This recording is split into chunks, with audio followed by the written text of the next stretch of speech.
Hello everyone, welcome back to my YouTube channel Biology with Namita. I hope you are doing well. I am your educator Namita.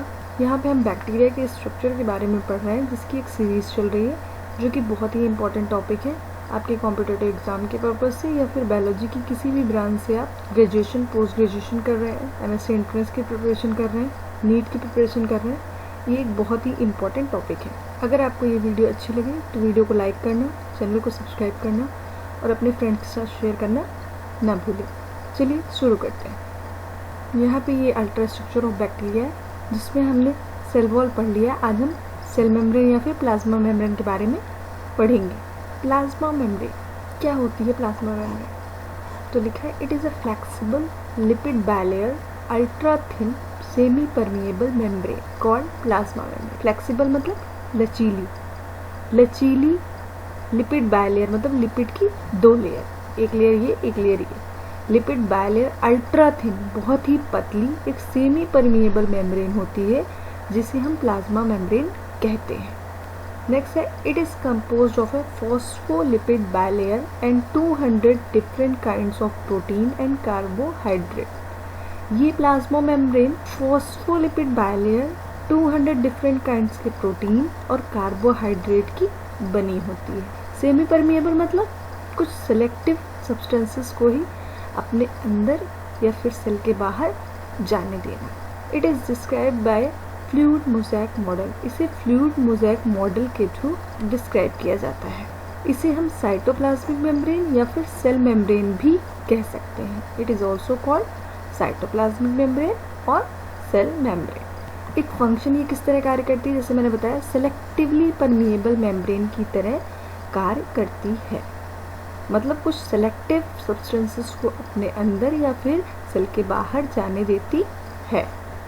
The component of electron transport system and oxidative phosphorylation are found in it. Electron transport system मतलब ETS और oxidative phosphorylation के जो components होते हैं वो इसी plasma membrane में present रहते हैं या फिर पाए जाते हैं। It provides attachment sites for DNA। इसी प्लाज्मा मेम्ब्रेन में DNA के लिए भी अटैचमेंट साइट्स प्रेजेंट होते हैं। It has enzyme that are responsible for synthesis of peptidoglycan.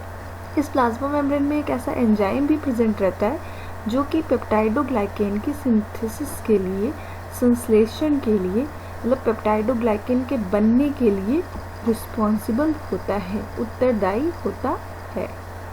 It also form मेसोजोम।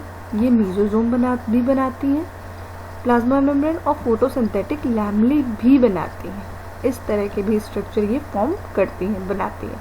मतलब प्लाज्मा मेम्ब्रेन अगर इनफोल्ड हो जाए तो मेसोजोम बन जाएगा और फोटोसिंथेटिक लैमेली स्ट्रक्चर भी बनाती है। It regulates transport of organic and inorganic nutrients. ये प्लाज्मा मेम्ब्रेन ऑर्गेनिक और इनऑर्गेनिक न्यूट्रिएंट के ट्रांसपोर्ट को रेगुलेट करते हैं, मतलब किसको जाना और किसको नहीं जाना। यही मतलब होगा। सेलेक्टिव परमिएबल मेम्ब्रेन की तरह कार्य करती है, सेमी परमिएबल मेम्ब्रेन होती है और ऑर्गेनिक एंड इनऑर्गेनिक न्यूट्रिएंट के ट्रांसपोर्ट को रेगुलेट करती है। इन सब तीनों का मतलब एक ही है। ये स्ट्रक्चर है जो कि आपको दिख रहा है। इसमें देखिए ये लिपिड की बायलेयर है, ये प्रोटीन चैनल्स प्रेजेंट हैं, ये लिपिड की बायलेयर है, ठीक है। ये प्रोटीन्स प्रेजेंट्स हैं, कार्बोहाइड्रेट प्रेजेंट्स हैं। सिंपल स्ट्रक्चर देखिए, ये आउटसाइड सेल है, ये इनसाइड है सेल का। ये है क्या? Lipid bilayer. कौन सी लिपिड प्रेजेंट होती है? फॉस्फोलिपिड। ये इसका हेड पोर्शन है, ये टेल पोर्शन है। ये प्रोटीन से चैनल प्रोटीन जिससे कि न्यूट्रिएंट्स इनऑर्गेनिक और ऑर्गेनिक ट्रांसपोर्ट होते हैं। अब अगर मेन फंक्शन की बात कर लें तो प्लाज्मा मेम्ब्रेन का मेन फंक्शन क्या होता है? Isolate the cytoplasm from the external environment. वैसे तो ये प्लाज्मा मेम्ब्रेन बहुत ही वास्ट टॉपिक है, बहुत ही बड़ा टॉपिक है। अगर आपको इसमें डिटेल में चाहिए वीडियो तो बताइएगा, तो मैं लाने की कोशिश करूँगी। ये अभी बहुत ही ब्रीफली डिस्क्राइब किया जा रहा है क्योंकि हम बैक्टीरिया के स्ट्रक्चर में पढ़ रहे हैं, तो बहुत ही ब्रीफली हम एक एक टॉपिक को, सेल वॉल को भी बहुत ही ब्रीफली डिस्क्राइब किया है और प्लाज्मा मेम्ब्रेन को भी बहुत ही ब्रीफली डिस्क्राइब कर रहे हैं। मतलब फंक्शंस प्लाज्मा मेम्ब्रेन होती क्या है, दैट्स इट। तो इनके फंक्शन क्या है? ये क्या करते हैं? एक्सटर्नल एनवायरनमेंट से साइटोप्लाज्म को आइसोलेट कर देते हैं, पृथक कर देते हैं। मतलब जैसे ये सेल है, ये सेल का प्लाज्मा मेम्ब्रेन है और ये बाहर आउटर एरिया है ना, तो ये साइटोप्लाज्म से इस आउटर एरिया को अलग करने का काम इसी प्लाज्मा मेम्ब्रेन का होता है, जो कि फ्लेक्सिबल होती है, अल्ट्रा थिन होती है, सेमी परमिएबल मेम्ब्रेन होती है, सेलेक्टिव परमिएबल मेम्ब्रेन की तरह वर्क करती है, लिपिड बायलेयर होती है। Next, regulate the exchange of substances, जो कि हम पढ़ चुके हैं। ऑर्गेनिक और इनऑर्गेनिक न्यूट्रिएंट के ट्रांसपोर्ट को क्या करती है, रेगुलेट करती है। कम्युनिकेट विद अदर सेल्स, दूसरी सेल के साथ भी क्या करती है, कम्युनिकेट करती है। और आइडेंटिफिकेशन, पहचानने का भी काम करती है। प्लाज्मा मेम्ब्रेन को फॉस्फोलिपिड भी कहते हैं। The plasma membrane is also called the phospholipid bilayer. क्यों? बिकॉज फॉस्फोलिपिड की 2 लेयर पाई जाती है, इसलिए।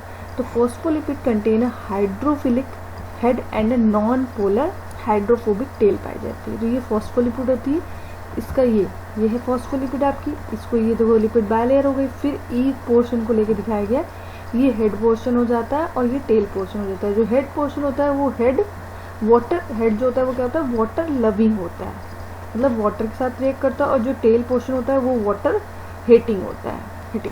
तो क्या लिखा है, phospholipid contain hydrophilic head and a non polar hydrophobic tell. Hydrogen bonds form between the phospholipid head and the watery environment. इस वाटरी इन्वायरमेंट मतलब ये हो गया, तो ये हो गया ये, तो ये वाटर इधर है ना, ये वाटर इस साइड से और इस साइड से ये वाटर के साथ क्या कर सकती है, इंटरेक्ट कर सकती है। और ये किसके भी, इनके बीच कौन सा बॉन्ड बनता है, हाइड्रोजन बॉन्ड बनता है। इनसाइड और आउटसाइड सेल के बीच जब भी इन्वायरमेंट, वाटरी इन्वायरमेंट के साथ फॉस्फोलिपिड हेड का जो बॉन्ड होता है वो हाइड्रोजन बॉन्ड बनता है इन दोनों के बीच, इनसाइड सेल के और आउटसाइड सेल के। और ये जो हाइड्रोफोबिक इंटरेक्शन होता है ये इन टेल के बीच ही होता है आपस में, यहाँ पे हाइड्रोफोबिक इंटरेक्शन फोर्स होता है। Phospholipid are not bonded to each other. ये फॉस्फोलिपिड एक दूसरे से बंधी नहीं होती, ये एक दूसरे से बंधी नहीं होती है। Which makes the double layer fluid, जो कि डबल लेयर फ्लूइड बनाती है। इनके बीच कोलेस्ट्रॉल भी पाया जाता है। कोलेस्ट्रॉल एक इम्पॉर्टेंट रोल प्ले करता है, बैलेंसर की तरह काम करता है। कोलेस्ट्रॉल किस तरह काम करता है, बैलेंसर की तरह काम करता है। अगर ये जो लेयर है लिपिड बायलेयर बहुत ही ज़्यादा लचीली हो जाती है, फ्लेक्सिबल हो जाती है, मतलब फ्लूइडी हो जाती है, तो इसको क्या करता है, कॉम्पैक्ट करने का काम कोलेस्ट्रॉल का ही होता है, कॉम्पैक्ट कर देता है। ऐसा इसका स्ट्रक्चर होता है। तो और अगर ये बहुत ज़्यादा कॉम्पैक्ट हो जाती है तो इसको फ्लूइडी भी कौन बनाता है, ये कोलेस्ट्रॉल ही बनाता है। और इस वजह से ये लिपिड बायलेयर को क्या करता है, स्ट्रॉन्ग करे रहता है। तो ये था प्लाज्मा मेम्ब्रेन कि प्लाज्मा मेम्ब्रेन क्या होती है, कौन से मेन कंपोनेंट्स होते हैं और कौन सा इनका फंक्शन होता है। तो हमें कमेंट में लिख के बताइए कि अगर 1 वर्ड में आपको बताना हो कि प्लाज्मा मेम्ब्रेन क्या होती है और उसका क्या फंक्शन है, तो आप क्या मेंशन करेंगे। अगर ये वीडियो आपको अच्छी लगे तो वीडियो को लाइक करना, चैनल को सब्सक्राइब करना और अपने फ्रेंड्स के साथ शेयर करना ना भूलें। Thanks for watching.